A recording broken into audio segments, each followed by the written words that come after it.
우아한 썰여사의 사연 소개 오늘도 시작합니다. 시어머님의 마음을 알 것도 같은데 제가 감당하기엔 너무 무거운 이야기였습니다. 처음엔 그저 평범한 주말이었어요. 시부모님 댁에 들러 인사드리고 제가 직접 만든 반찬도 몇 가지 가져다 드리고 시어머님께서 항상 좋아하시던 오이소박이랑 멸치볶음을 준비했거든요. 근데 그날따라 시어머님 표정이 좀 달랐어요. 반찬을 건네드리는데 평소처럼 환하게 웃지 않으시고 왠지 모르게 쓸쓸해 보이셨달까요? 시아버님은 텔레비전 보시느라 거실에 계시고 시어머님께서 부엌 쪽으로 저를 손짓하시더니 조용히 말씀을 꺼내셨어요. 얘야, 요즘 나 너무 외로워. 순간 당황스러웠어요. 시아버님도 계시고 자주 찾아뵙는 자녀들도 있는데 왜 외롭다고 하시나? 하지만 시어머님의 눈빛이 너무나 진지하셨죠. 너희 시아버지는 하루 종일 TV만 보시지 말벗이 되어주지도 않고 내가 젊었을 땐 얼마나 고생했는지 아니? 시집와서 시부모님 모시고 자식들 키우고 이제는 나도 좀 쉬고 싶은데. 한숨 섞인 목소리로 이어지는 시어머님의 이야기. 처음엔 공감하면서 귀 기울여 들었어요. 젊은 시절 고생하신 이야기 시아버님과의 추억 자식 키우면서 겪으신 일들. 하나하나가 다 쉽지 않은 인생의 무게였죠. 그런데 그날 이후로 시어머님의 외롭다는 말씀이 자주 반복되기 시작했어요. 주말마다 찾아뵐 때마다, 심지어 평일에도 전화로 한숨 섞인 목소리로 말씀하시는 날이 늘어났죠. 며느리야, 나 오늘도 혼자 밥 먹었어. 시아버지는 친구분들이랑 바둑 두러 가셨다나. 내가 평생 뭘 그렇게 잘못했나. 매번 비슷한 이야기가 이어졌어요. 시어머님 젊은 시절 고생담 시아버님에 대한 서운함 자식 키우면서 힘들었던 일. 한번 말씀을 시작하시면 1시간은 기본이었죠. 처음엔 그래도 시어머님의 마음을 알아드려야지 하는 마음이었는데 점점 부담이 되기 시작했어요. 직장일도 있고 육아도 해야 하는데 시어머님의 감정까지 온전히 받아들이기가 너무 벅찼거든요. 특히 시아버님도 계신데 왜 하필 저에게만 이런 속마음을 털어놓으시는 걸까 하는 의문이 들었죠. 다른 형제들도 있고 무엇보다 평생 함께 사신 배우자가 계신데 어느 날은 시어머님께서 갑자기 눈물을 보이시면서 며느리야, 사실 내가 너한테 하고 싶은 말이 있어. 시어머님의 눈가에 맺힌 눈물을 보는 순간 가슴이 철렁 내려앉았어요. 평소와는 다른 무거운 긴장감이 감돌았죠. 나 얼마 전에 병원에서 검진을 받았는데 별로 좋지 않더라고. 순간 온몸에 전율이 흘렀어요.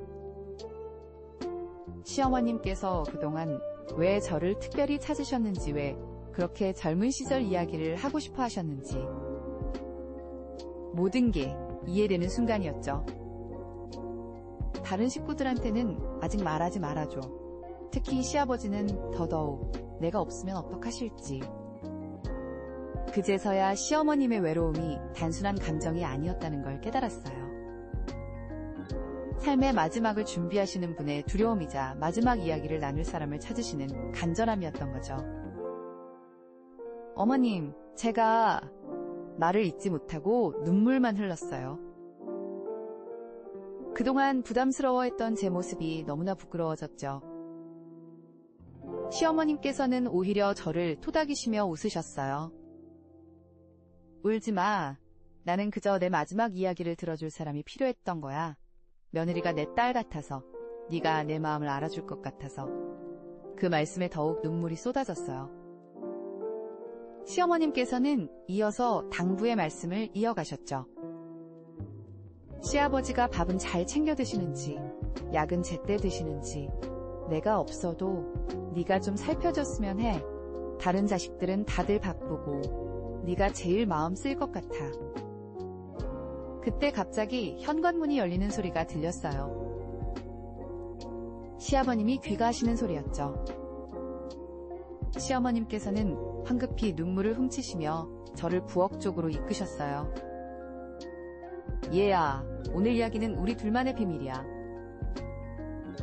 그 순간 시아버님의 발걸음 소리가 점점 가까워지고 있었습니다. 시아버님께서 부엌으로 들어오시려는 그 순간, 시어머님께서 재빨리 냉장고를 여시더니 반찬통을 꺼내시며 능숙하게 상황을 전환하셨어요. 아이고, 아버님 오셨어요? 며느리가 오이소박이랑 멸치볶음도 가져왔는데 한번 드셔보세요. 시아버님께선 평소와 다름없이 덤덤하게 고개를 끄덕이셨죠. 하지만 그날따라 시아버님의 표정이 왠지 달라 보였어요. 시어머님과 제가 눈물 자국을 감추려 애쓰는 동안 시아버님께서 무거운 한숨을 내쉬시더니 같이 병원 다녀온 거 다 알고 있다. 순간 시어머님과 저는 얼어붙었어요. 시아버님께서는 천천히 식탁 의자에 앉으시며 이어 말씀하셨죠. 당신이 혼자 고민하는 거, 매일 밤 잠 못 이루는 거 다 알고 있었어. 내가 모른 척한 게 미안해서. 요즘 당신 친구들 만나면서 상담도 받고 있었네.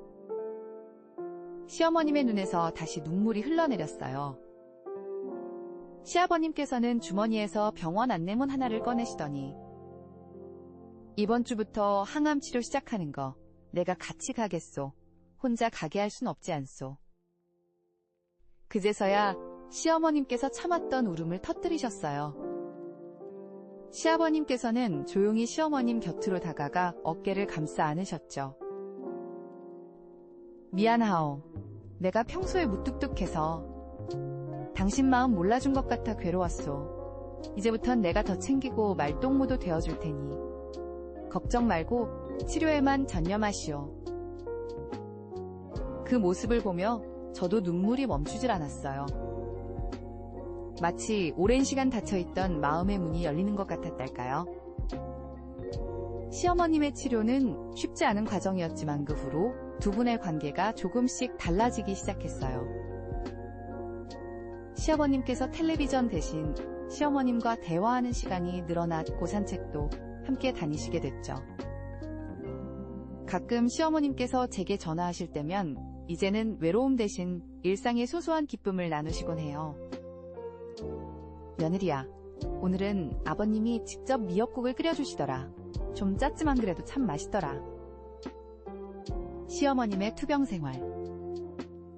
그리고 시아버님의 변화를 지켜보며 많은 것을 배웠어요. 때론 힘든 순간이 오히려 서로의 마음을 열게 하는 계기가 될 수 있다는 걸. 그리고 늦었다고 생각할 때가 가장 이른 때라는 것도요. 지금도 가끔 시어머님께서 젊은 시절 이야기를 꺼내실 때면 이제는 더 이상 부담스럽지 않아요. 그저 감사한 마음으로 귀 기울이며 그 소중한 이야기들을 제 마음속에 차곡차곡 담아두고 있답니다. 여러분은 어떠셨나요? 비슷한 사연이 있다면 댓글로 함께 나눠주세요.